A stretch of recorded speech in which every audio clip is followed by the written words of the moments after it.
here with an absolute classic from Cream, of course, Sunshine of Your Love. And in this first part of it, I'm just going to go through the main guitar part, the rhythm guitar part. I think it's a good post-beginner and definitely intermediate song to learn. It's a blues, of course, or a Cream style of blues. And I am planning on doing a separate video for Eric's solo, which of course is much more advanced and will take a little bit more time. But you guys can let me know if you're interested in that, and maybe I'll get that together real soon. But let's go over this part. What I want to do is talk about exactly how Eric plays this thing. Some of the little nuances that he has in there that kind of make the part cool and special, especially on the original recording, okay? So we start out the riff like so. It's single notes to begin with, and you can see the tab up on the screen. And then he plays the next three notes pretty staccato. Right, so it's not very staccato on those three notes. Okay, and then pop down to the 10th fret on the 6th string using your ring finger.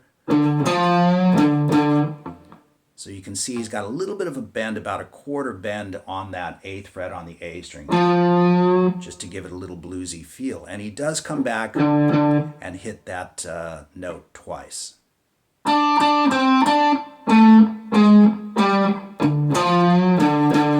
Then he plays the riff again, but he doesn't play that note twice at the end. He just plays it once.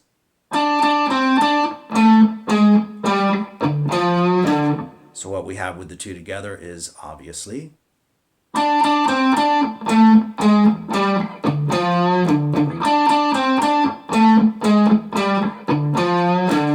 and then we are into the chords. And if you've ever watched some early footage of Cream playing this live, you can hear, just like the studio recording, Eric is playing a 4-string chord. So you don't have to bar all the way across, but you need the 10th on the 6th string, the 12th on the A string, the 12th on the D string, and then the 11th on the G string. So again, it's not necessary to bar like a full 6-string bar chord, but he does pop that chord, or both of these chords. So you gotta play them really tight. What I do is quick muting in between each one, but I'm also coming on and off the pressure. Right? So once you've got that, then he still continues to play those 3 notes staccato.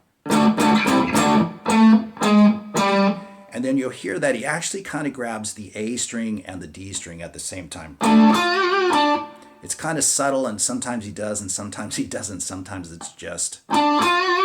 So feel free to do that however you want to, but you do hear that a lot in the recording. And you give that a nice bend and a nice vibrato as well.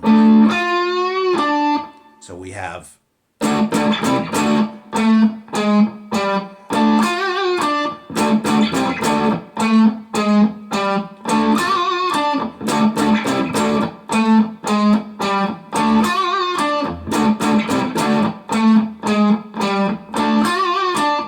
of course, he plays it twice as a pre-verse, and then when you get into the verse, you play it 4 times, and all of those are played exactly the same way. Then we move to a G chord, and I'm on the 10th fret on the A string, and barring the D, the G, and the B at the 12th fret with my ring finger. And again, these chords are played very staccato, just like the first 2 were, and including the 3 notes that follows. And again on the recording, you'll hear him come back and play that note twice.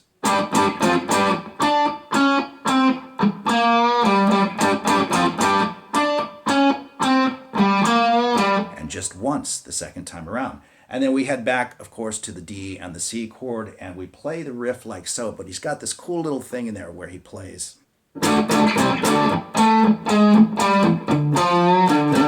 He's got that little hammer on at the end that sounds kind of cool. And also, if I remember right, he kind of loosens up those notes a little bit. It could just be Jack Bruce's bass that I'm thinking of, but you might want to loosen those 3 notes up just a little bit. I'll have to check the recording on that one, but I'm sure you'll be able to hear it. So he's got that cool little hammer on at the end. Just a quick little hammer on that sounds pretty sweet.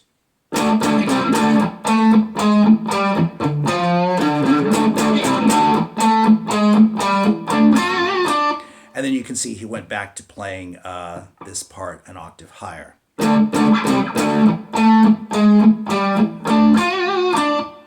And then we move into the next section, which is really just straight ahead rock.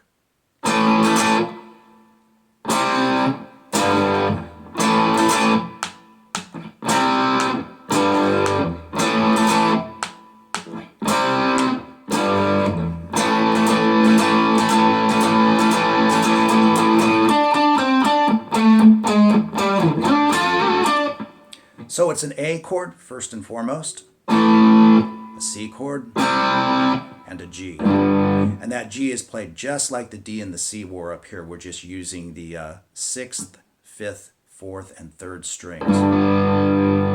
And so I attack that with a down, up, down stroke. And then, of course, down strokes for the two remaining chords.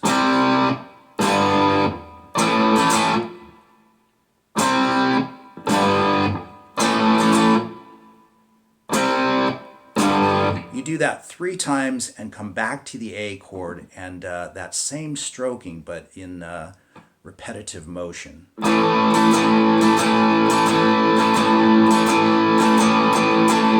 With those 4 downstrokes at the end.